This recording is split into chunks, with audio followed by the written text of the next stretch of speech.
বাড়িতে কেউ না থাকলে যা হয়। তো এখন দেখো 10টা 16 বাজে আর আমি কেবল ঘুম থেকে উঠলাম।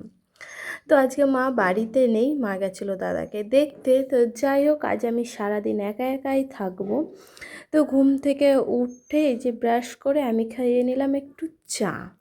আর জানোই তো, চা ছাড়া আমার সকালটা শুরু হয় না। তো একা একা বাড়িতে থাকতে ভালো লাগে না, তো কিছু করার নেই, থাকতে হবে। তো তারপরে আগের দিন আমি দিদি বাড়ি থেকে একটা গাছ এনেছিলাম, সূর্যমুখী গাছ।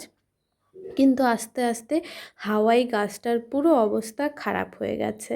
তো তারপরেও ভাবলাম যে তাই কি দেখি একটু লাগানো যাক, যদি গাছটা বাঁচে। তো অবশেষে গাছটা আর বাঁচলই না, এই দুঃখ আমি আর কি বলবো। তো সুন্দর করে গাছটা লাগিয়েছিলাম, মানে গাছটা ঠিকঠাকই ছিল, কিন্তু হাওয়াতে আসতে এরকম হয়ে গেছে।